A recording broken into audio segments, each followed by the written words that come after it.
Welcome to the Zweigletter Podcast, putting architectural, engineering, planning, and environmental consulting advice and guidance in your ear.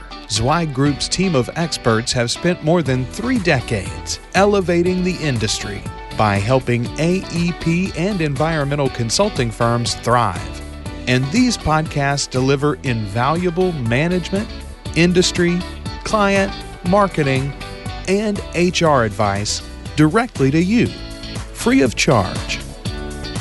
The Zweigletter Podcasts, elevating the design industry one episode at a time.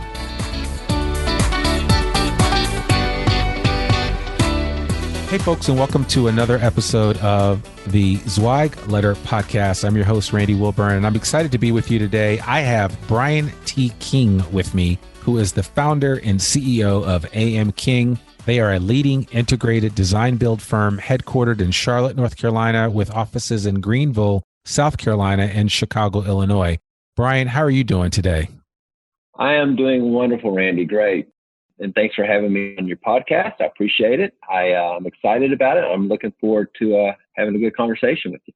Yeah, no, I am too. I mean, we had some technical difficulties at first, but that we finally got it worked out. And, you know, that's kind of the nature of the beast these days. Everybody has gotten used to meeting virtually, to, Zoom has become their best friend. And I think we all are clamoring for that face-to-face connection once again, right?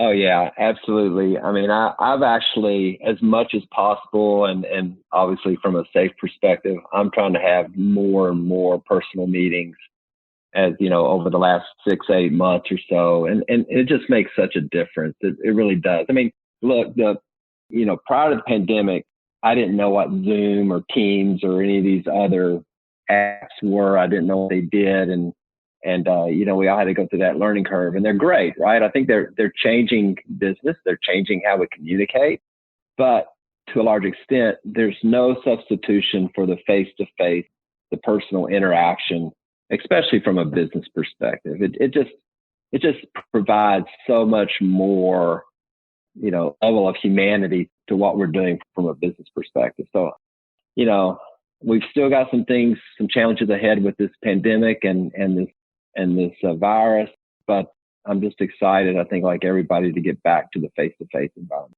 You and me both. You said a mouthful, and you're absolutely right. I was talking with somebody else the other day, and we were talking about, like, how many big deals do you know that have been, like, closed exclusively on Zoom?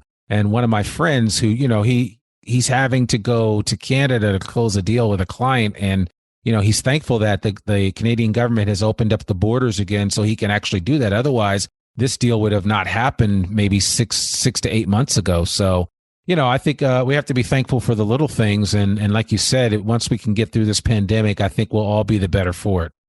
Oh, yeah. We actually, I guess, for lack of better words, consummated a deal the first time we've done it, and we did it all virtually. It's a project down in Laredo, Texas, a fairly large project, and with a client that we did not know. Most of our work is for existing clients, but this is a company we did not know that had sought us out, and we started having conversations, and we went into preliminary design. We went into, from there, schematic design. We went into budgeting, really the entire project planning process, all virtually. And we didn't meet face to face. So we were down there breaking ground on this project. And when I first started, my thought process was, this is never going to happen. We can't do this. We've got to meet. We've got to get together and, shake hands and talk and get to know one another. And it worked. And the project it's going to be wrapped up here in October. So yeah, we made it happen. So it's possible, certainly possible. Yeah, well, certainly, clearly, you guys have not let any grass grow under your feet there at AM King, and I would love for you just to share with our audience here at the Zweigletter Podcast. Just give us your superhero origin story, how you got started. I think you guys started the company in 2004, and I'd love for you just to kind of share your journey in the design industry. Certainly. So AM King is a design build firm. And we are what we call a fully integrated design build firm. And what we mean by that is really two components go into that definition. Number one, we say if we don't design it, we will not build it. And if we don't build it, we won't design it. And we've really stuck to that philosophy throughout the history of the organization. And when I say that we're fully integrated, what I mean by that is that we have in-house design skills and we have in-house construction skills. So we have both of those skill sets in-house. We subcontract a lot of the work on the project, and there are times and for certain disciplines that we go out of house for the design aspect, but we have those disciplines in-house, so we're able to go to our clients and provide that full range of discipline for both the design and the construction. In addition to that, we offer what I call two right and left services. On the left, we get very involved with our clients on the property analysis piece, property selection. So we go all the way from site selection to site analysis to helping them do the due diligence. We've negotiated incentives for clients. We've negotiated the purchase of property for clients. So we offer that property piece, and we've found it's been really valuable to our client base. On the right, or the downside of a building project, we have a facility services group. And by that I mean is that we get embedded into a client's facility where we have teams there, and those teams will provide ongoing maintenance, ongoing CapEx projects. So we really try to run the full gamut of services, if you will, for our customers from the facility perspective. The company, as you said, was started in 2004. I was one of the founders of the company. I founded it with two other gentlemen who, interesting story, when we founded the company, the other two gentlemen said, we want to be out in 10 years. We want to be done in 10 years. And on day one, we developed their 10-year exit strategy. And in 2014, we implemented that exit strategy. These are two gentlemen that I'm still very close with. They were both mentors of mine, but it made for a very clean exit strategy for when they left the company in 2014. And then I was sole owner of the company for up until December of last year. And on December 31st of 2020, the company successfully transitioned into an ESOP, an employee stock ownership plan. So now I've done another ownership transition in the company. So I'm no longer the owner of AM King, but I remain on as the president and the CEO. The other sort of interesting thing about us, it's a little different, is that we have a very narrow niche in terms of the type of work we do. About 8% of what we do is in the food industry. And when I say the food industry, it is in food processing, food manufacturing, cold storage, food distribution, anything really to do with the making and the distribution and storage of food. The other 20% of our work is really focused on pretty high level, pretty high tech manufacturing, very specific type of manufacturing facilities, and really almost related to just a few select clients who we provide those manufacturing services for. And that's really all we do. If we build an office building, it's for one of our food or manufacturing clients. We don't do any public work. We don't do retail work. We don't do institutional work. We really just focus on those two sectors for the design and build services that we provide. Well, you know what they say, there are riches with the niches, right? And I would assume that you have kind of been able to kind of tap into, or like they say, mine that vein in the food space, and then also on a high level with some of the high tech manufacturing that you've done, and you've kind of found your niche. Do you find that you have a lot of competition or that do the same thing that you do in the design build space? Or do you find that there are just a lot of companies that dabble in your area but don't go deep the way that you do? Well, a little bit of both. You know, we certainly have competitors, and I say that, you know, when I look at our true competitors, people that do what we do, I run out of companies before I run out of fingers. So, and we're a national company. You have to be to be able to do what we do. So even though we're based in Charlotte, we have the Greenville and the Chicagoland offices that you mentioned. Since the inception of the company in 2004, I think we've worked in about 30 states.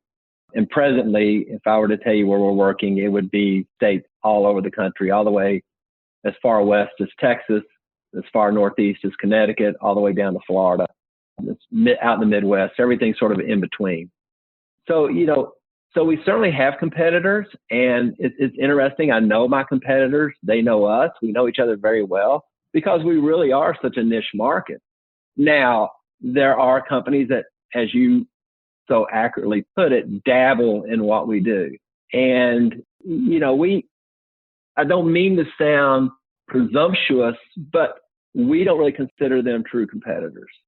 What we do is a niche market because it is very specialized. It requires a very specialized skill set. It requires a very, specialized knowledge base. So, we don't really consider those folks that try to dabble and come in and do what we do here and there for a project here and there as a true competitor. Could they take some work away from us? Yeah, absolutely. They could.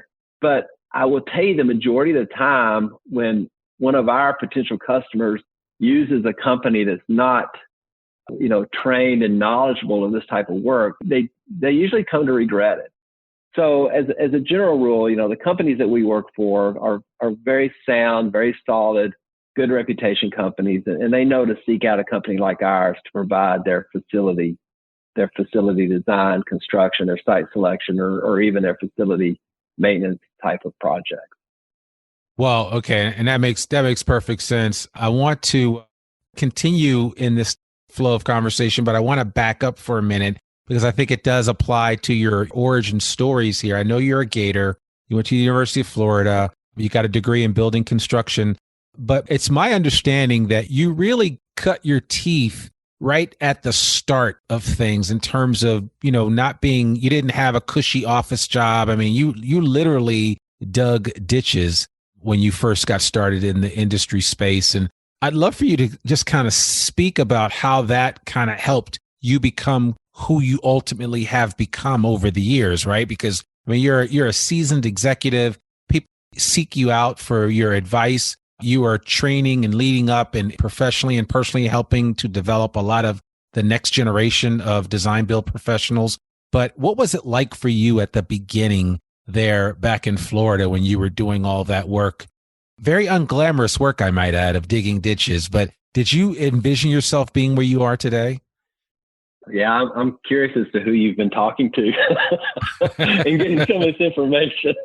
Well, I do my homework now. This is. Yeah. So, I get the opportunity to speak a lot at universities, and I love speaking to college students, especially the ones that are like a year or right on the cusp of graduation. And I tell that story a lot, and it's really a story that's very applicable, I think, to that age group because I'm sort of relating, where I was at that time. So yeah, I'll go back in the history a little bit. So, my dad was a barber, and my mom worked for the railroad. And so I came out of this sort of unique household in a way. And then I had one parent that was an entrepreneur, always had his own business, right? A barber has his own business, and that's the barber shop. My mom working for the railroad, big corporation, right? Everything's sort of there for you. The benefits are there. Nothing's guaranteed, but, it's a pretty safe job. And I really saw, however, the pros and cons of both the corporate world and the entrepreneurial world. So anyway, I was in college. I think I was in first summer out of college, and I was not doing well at school. I was never a good student. And I say that to the university students as well. I was not academically blessed, or maybe I just didn't work very hard. I don't know, one or the other. But summer had started, and I was in my dad's barber shop, and I did not have a summer job. And the gentleman who built our house walked in, and we started talking. And he said, "What are you doing this summer?" And I said, "Well, I'm looking for a job." And he said, "Well, it doesn't look like you're looking really hard right now because you're sitting here in your dad's barber shop." And he said, "Show up tomorrow." And he gave me an address at 7 a.m. And he said, "I'll put you to work." So he said this in front of my dad. And I couldn't say no. I couldn't say, "No, I don't want to do that." So I go out the next morning and I show up, and he hands me a shovel. And he says, "We've got some work to do." And started digging up. This was in Jacksonville, Florida. And I started digging in the ditches for an irrigation line of a house that he was finishing up. So I tell people, I am one construction guy, executive, however you want to term me, that did genuinely start his construction career digging ditches. That was the very first thing I did when somebody actually paid me to do construction. I sort of fell in love with the construction aspect. I fell in love with the thought process of building buildings and how they come together. And, you know, I just thought it was amazing that you could go out in this open patch of land and, you know, you walk away a few months later or a year later and there's this building. And how does that happen? You know, how do you make that happen? How do they know where to put stuff and how do they know what goes next? And, you know, that was just so interesting to me. But I went through the school thing and I was going to get a business degree. And I was actually getting ready to transfer to a college in University of Central Florida. I had been in Maiden and I was going to go in their business program. And a buddy of mine came home for Thanksgiving and we went out and you know, to just go out and catch up. And I said, well, what are you doing? He was at University of Florida. And I said, what are you doing? And he says, I'm in their building construction program. I'm getting a degree in building construction. And I said, wow, you can get a degree in that? I didn't think I just thought if you wanted to be in construction, you had to be a carpenter or you know, a steel worker or something of that nature. And he said, no, they offer a degree in it. It's a great program at the University of Florida. And long story short, you know, for some reason they let me in. I don't know why. I did not have the greatest GPA, but they let me in. And it was actually a pretty hard program to get into. So I graduated from that program in the mid 80s. And I went to work for a company called McDevitt and Street, which at the time was a North Carolina based company, but I went to work for them in Orlando, Florida. And they were gracious enough to give me an opportunity in their Orlando office as an estimator. So yeah, that's the origin of the whole, you know, the digging ditches. But throughout college, I worked construction. I was always in the field. You know, now internships tend to be in the office, or if they're on a site, they're you know, it's an office-based position. You know, in the 80s when I was doing it in the summers, you went out and you poured foundation, you set forms, you carried rebar, you know, you did a lot of hard work. And that's what I did during my college years to not only gain the experience, but also, you know, I paid for my college doing that. So yeah. Very valuable experience. And I think that really shaped me. You know, it teaches you how to build, I guess, for lack of a better word. And, you know, that's what I tell these young people coming out of college. And that's why I use this story. I say, look, you're getting a construction management degree or a construction engineering degree, whatever your school calls it. But you need to know how to build. At the end of the day, you need to understand that building process. And Randy, I think that's important, whether you are a construction management degree, whether you're an architectural degree, whether you're some sort of engineering degree. You know, it's sort of like the Tinker Toy said, you need to know how things go together. You need to understand the process. And I don't think that has changed today any more than it was relevant when I came out of school in the mid 1980s, or when people were getting into the occupation, the construction design occupation back in the 50s, 60s, 30s, whatever it is. I think we still need to understand the process of building. Yeah, you know, I'm glad you said that. I think we really do learn by doing. And I think that I haven't been in this industry as long as you have. I got in 97, but I can remember having conversations with young people that had joined, whether it was a design engineering firm or architecture firm. And, you know, one of my first questions to them would always be, have you been out to see the client? Have you actually been to the job site? And invariably, I would say 8 to 9 times out of 10, Brian, I would hear no. I have not been to the job site. I have not physically seen the space that I'm working on or that I'm responsible for doing CAD drawings for. And that always amazed me. And I know that the industry has changed a lot, but I mean, could you imagine what would have been like for you had you not had a chance to really get your hands dirty and to see what the construction experience was really like? Yeah, I don't think, you know, I think that's what appealed to me for construction. I mean, I was one of these young people that had no idea what I wanted to do. I had, you know, my brother and I were first generation college students, college graduates, and it was dictated to me by both of my parents that I was going to get a college degree. That was really important to them as two people who came from what they came from said, you're going to get a college degree. So I knew I was going to graduate from college, but I had no idea what I wanted to do. And I think, you know, spending time in the field and learning the building process really elicited for me the passion, that I have for this industry. And I do have a passion for this industry. I love this industry. And, that passion has changed somewhat over the past, 35 years or so. And, my passion has become more about probably the people in the industry and what the industry can do for its community and for the folks that, take part in this industry. But I love this industry. And I think that all started by, spending time out there, in the hot summer sun and in northern Florida on construction projects. Yeah.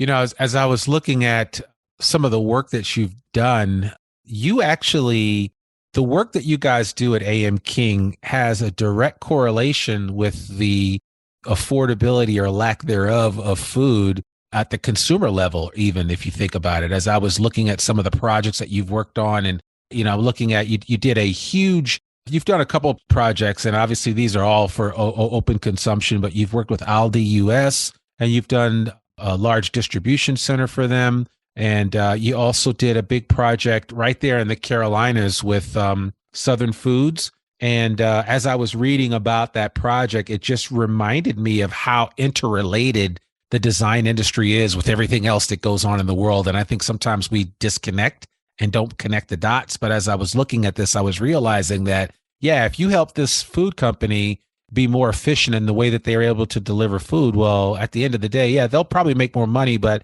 they will also probably be able to deliver food more effectively at a more cost-effective price point, which hopefully translates to that benefiting the end user, which is the consumer, which is me going to the store to buy whatever they're selling and other stuff. So, a lot of times we don't think of the interrelatedness of the work that's done in the design industry space. We just think, oh, they just built this beautiful building or this beautiful warehouse or whatever, but there is some interconnectedness there. I'd love for you to talk a little bit about that and how you view the projects you do from that perspective. So, that's really an interesting perspective, an interesting concept. I kind of fell into the food business by chance. When I was younger in my career, I was introduced to, I was just assigned to some food projects and then became more known in our company as, the guy who understands the food business. And then when I started the company in 2004, I said, that's really the direction I want to take the company. I really wanted to have a niche focused company on the food industry.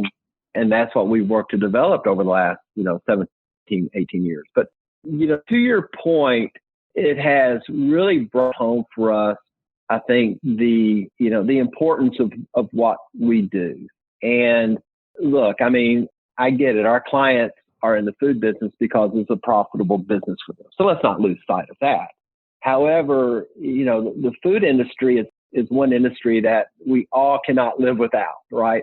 It's integral to who we are as a society. And that was really brought home to us over the last, 20 months or so, because during the pandemic, it was an essential business. Food businesses did not shut down. Restaurants shut down, but, grocery stores, food distribution, food processing, food manufacturing, that could not end. And we all remember hearing the stories of some of the meat plants and some of the other protein plants that were having these horrible outbreaks among their staff, among their workers, because they had to go to work and they had to keep that plant operating.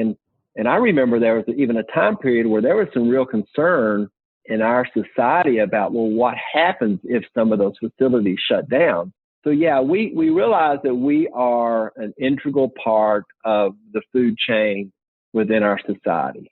And I think that is why, number one, we are such a niche market in that it is such an integral piece to our society. It's such a highly technical aspect of what we do, because there's a lot of regulations and a lot of industry standards around the food industry. You have the USDA, you have food safety requirements. The consumer depends upon food to be affordable, certainly, but more importantly, they depend upon their food to be safe. They depend that their food doesn't have pathogens, doesn't have, bacteria, that when they go and they open up that chicken or that can of, beans or whatever, that food is suitable for human consumption. And that's a big part of what we do every day, is work with our customers and our clients in regarding the food safety piece. So to that extent, we take our jobs very, very seriously. And we take that responsibility very seriously. And we also take a lot of pride in the fact that we feel we are, as I said earlier, an integral piece of the whole food supply chain to the consumer. You know, on the affordability piece, a lot of people don't know this, but the food industry works on very small margins. And, you know, the ability to produce food at a very low cost or very efficient cost is very important. It's not just important for the manufacturers, but it's important for the consumers as well. So we are constantly being challenged by our customers and our clients to look at what we call efficiencies. How can we do something more efficient? How can we add some value to their production chain, to their distribution chain, to their transportation chain to allow them to save costs? And I will tell you, you know, the food companies I've dealt with over the years, and there have been many, those costs are passed along to the consumers because they have to be, and that's what the consumer expects. So there's, again, you know, to recap, two very big elements. There's the affordability piece, and then there's the food safety piece, and making sure that, you know, not only is the food safe, but it's efficiently delivered to, you know, to the dinner table, if you will. Yeah, no, you know, you're speaking my language in terms of just some of the challenges that have been faced during this pandemic. I literally, as from where I'm recording this here in Fayetteville, Arkansas, where I live about 8 minutes from the world headquarters for Tyson Foods, which is the second largest meat processor in the world. And certainly they came very, very close to having to shut down plants. And of course, they had issues with the pandemic and all of that. So these challenges were definitely had to be met head on, and they weren't easy to deal with. That's for sure. So it's interesting to see how firms like yours have come in and been able to provide some consulting services and some advice and guidance on how best to meet the challenges that are faced in this new environment that we're in. So, you know, yeah, it's job security, but I would say it's got to be interesting for you because every day there's always something new. It really is. And, you know, and look, the food industry is a wide ranging industry. From there's the meat or protein, we refer to it as protein, but, you know, the meat aspect, there's obviously then the produce side of it, there's the baking side of it, you know, there's the ready to eat side. I mean, there's just so many different aspects to the food industry. And it's a multi-billion-dollar industry. It's huge, but yet in some ways it's like anything else. It's also very small, you know, I mean, to your point, and yeah, you're right around the corner from Tyson, and you know, they're one of the biggest players in the world. And, you know, the country was concerned, well, what if a couple of these Tyson plants closed down? What's that going to mean for the meat industry? And there would have been, you know, a ripple effect, a fairly significant ripple effect through our society if that had happened. And you start realizing that, and you come to the conclusion that, you know, even though the food industry is very large in some respects, it's also very small and very specific. Yeah. What are some of the biggest modifications or changes that have been born out of this pandemic for AM King in terms of things that you guys now do differently, or modifications that you've made that have actually been, you know, what we sometimes like to call happy accidents, right? Things that just happen and like, oh my God, I had no idea this was actually going to benefit us the way that they did. And I think for some design firms, leaders that I've talked to over the past 18 months, there've been a variety of things. I know one leader, for instance, found the time to start creating weekly videos that he would send out. And he's about a 1,300 person firm. And that was a difference maker for them. Never had done it before, but because of just the distancing and all of what we've had to endure with this pandemic, he started doing these social videos and putting them out on a regular basis, just some of his musings and thoughts and, you know, what he was thinking about the industry and maybe looking at things from his, you know, 25,000, 50,000 foot view that he's going to naturally have as a leader of an organization. He found that to not only be cathartic for him, but he also found it to be truly educational and uplifting for the rest of his team. And I'm just curious for you guys, what have you implemented over these past 18 to 20 months that has been kind of a game changer for you that you're obviously it's not something that you're going to stop anytime soon? You know, everybody has their own story of the impacts and the effects of the pandemic. And, certainly there's been a number of things that we have implemented that did not exist beforehand. I mean, we've gone to a sort of a hybrid, remote work policy. We're doing a lot more via video, via the Zoom and the Teams meetings. We're traveling a lot less. I mean, being a national company, on any given day, we had a number of AM King people on airplanes, in airports and flying to different cities throughout the country. And we're not doing that as much anymore. And I don't see that type of stuff going away. I see that, now becoming a basic tenet of business. But I think for us, what we have kind of learned, we as an organization are very culture focused. And it's always been really important to us to create and nurture a specific culture regarding who we are and how we do. And, I think what we learned is that our culture is dependent upon, to a large extent, personal interaction. And that's probably what you don't want to hear during the pandemic, is to say, well, we need more personal interaction. We need to get back to personal interaction. And it almost feels like, it's one of those things, well, we that's wrong. We shouldn't say that. But we've kind of come to the realization that no, we need personal interaction. That's who we are. I mean, we have our building in Charlotte, the upper floor is the construction operations team and the lower floor is the design team. And they're separated by a set of stairs. And I think one of the things that makes us so unique and successful as a company is that we really work on that seamless interaction between our design and our operations, our construction and our operations. Our construction and our design. And we started sensing that we were losing some of that by doing everything via video or phone calls. And we came to the realization that we can't run from who we are. We can't try to change who we are. And it didn't affect us negatively. Our projects cruised along, and I don't think our clients and our customers saw any difference, because quite frankly, our work increased during the pandemic for a lot of different reasons, which we could discuss later, but our work increased. We had to hire more. So, we had a lot of things going on, and, unfortunately, or unfortunately for some other companies, they weren't able to experience. But we found that we really need to get back in the office to some extent. And that was just a part of who we are and a part of how we operate and a big part of our culture. But again, culture to us as an organization is extremely important. And we make an effort to not only nurture that culture, but really to exhibit that culture to our customers, to our suppliers, and to, those we interact with in our community. So I think that for us, that was the big learning experience, is that some remote is fine and it will be fine. But as a general rule, we also need to have together time. We need to have, collaboration and coordination in person to some extent. Yeah.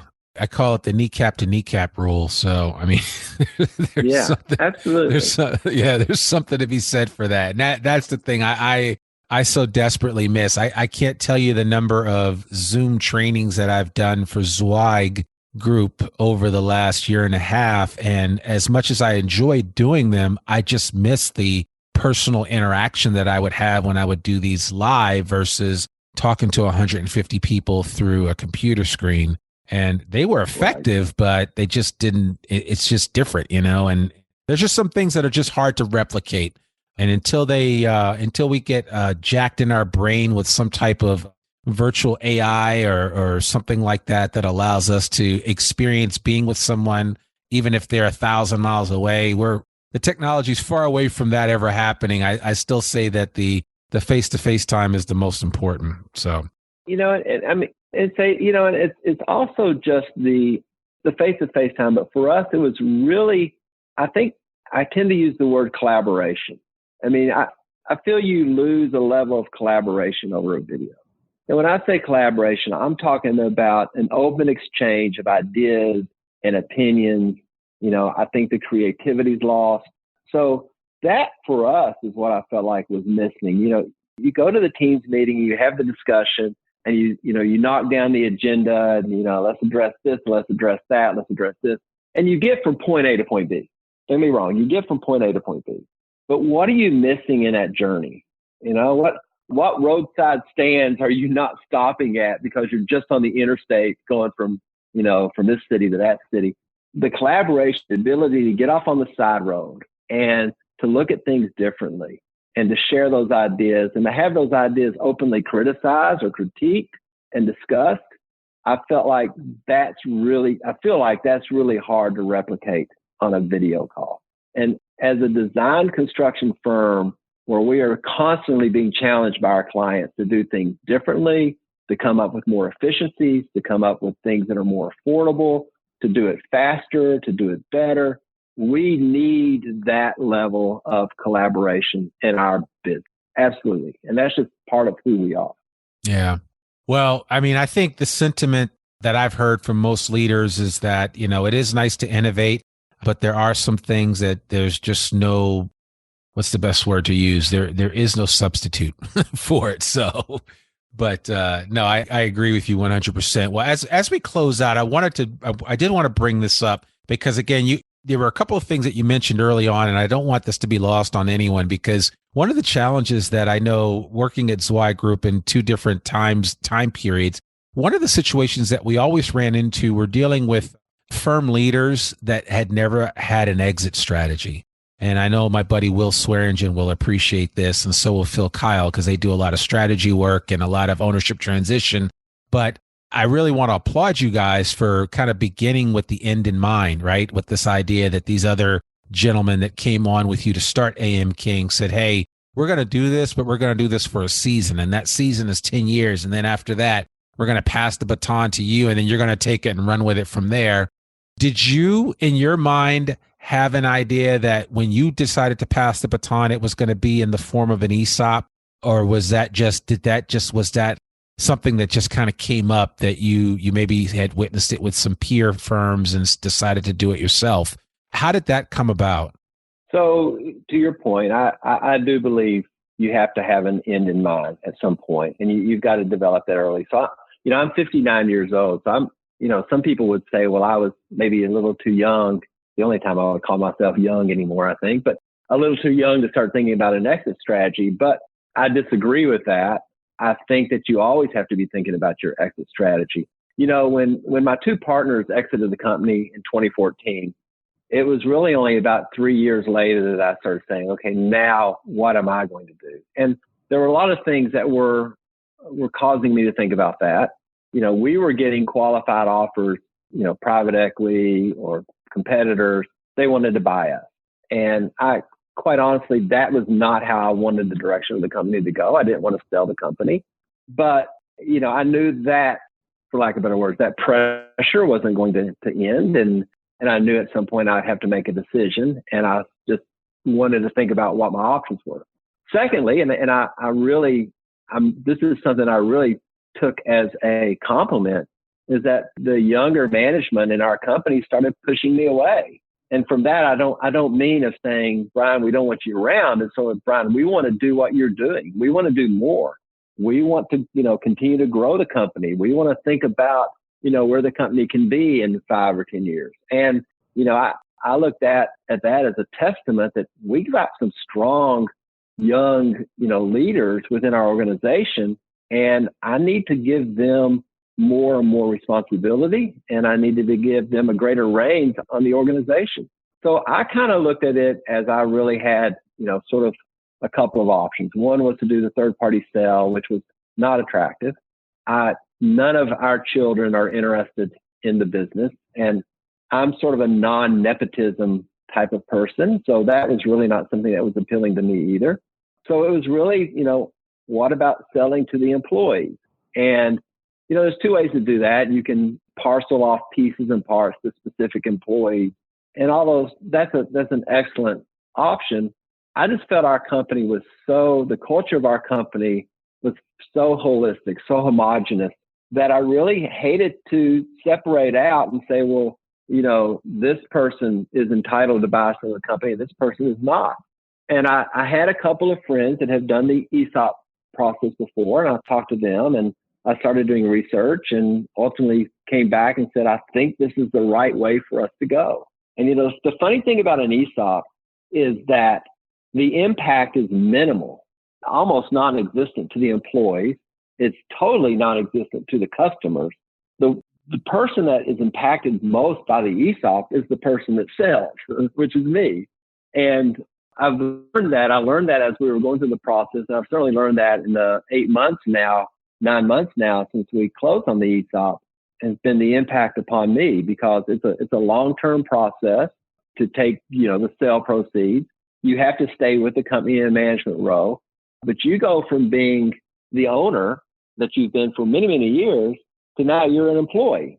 And it's a total mind shift. And I actually I do some writing for some publications here and there. And one publication just asked me to write about that process.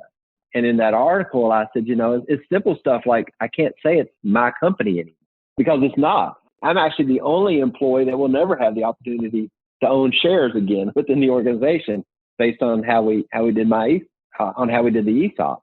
So, it's a different sort of shift in how you think and to a degree in how you act, but it really had the greatest impact was upon me as the previous owner. But with that said, I think it was just a fantastic solution for our employees. They're excited about it.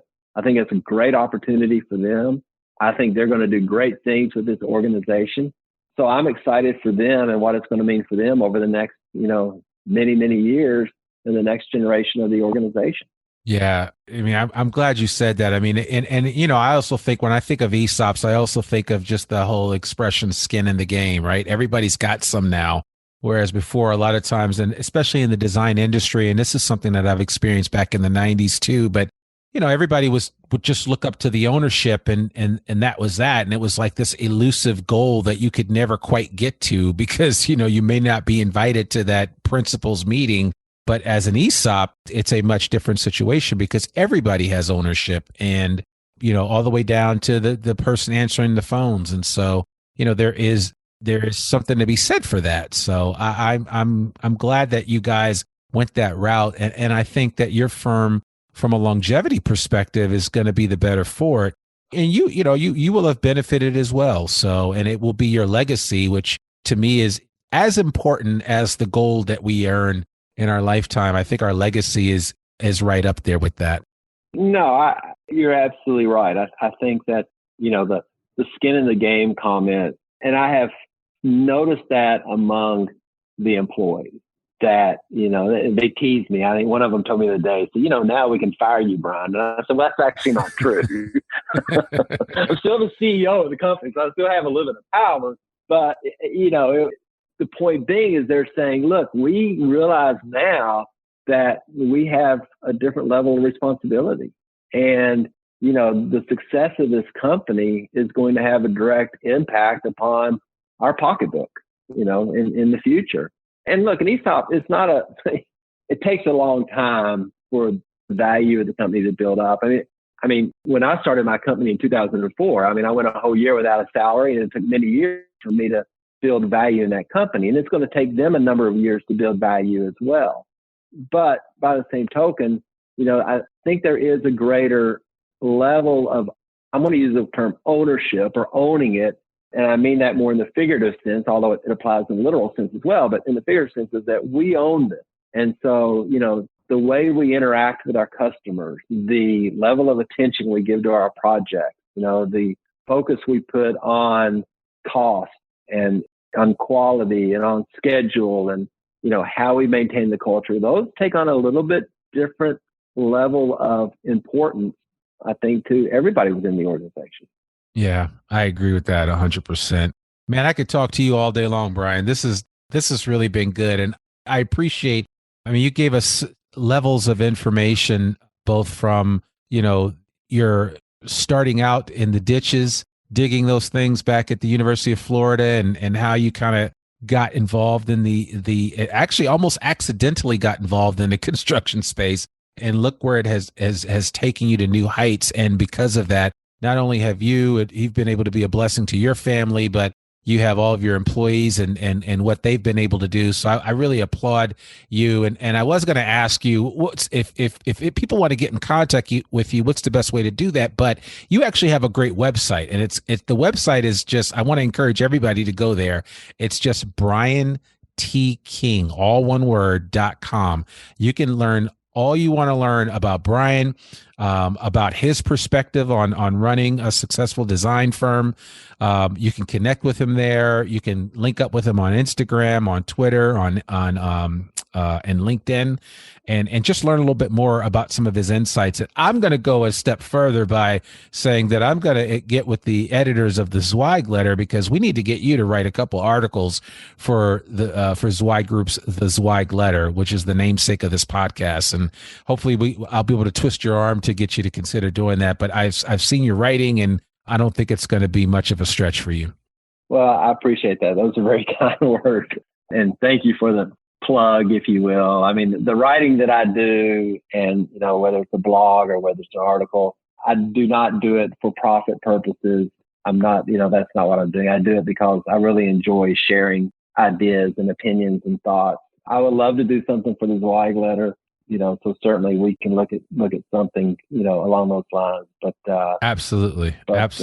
Yeah, I didn't want to put you on the spot, but I was already in the back of my mind. I was already like, I'm going to get with the editor and I'm going to say, hey, I've got another writer for you, but we'll figure something out. But Brian, thank you so much for coming on the Zweig Letter podcast and sharing your background and experience. And I think it's nice that we're able to bring different leaders in from different sectors of our industry that have had success and have been able to do things the right way for a sustained period of time. So I'm glad that at the young age of 41 that you decided to start AM King, and look where we are today. So thank you so much for joining us today on the podcast. Randy, thank you for having me. I've thoroughly enjoyed it as well. I'm like you, I could talk for hours. So thank you so much for letting me be your guest. I appreciate that.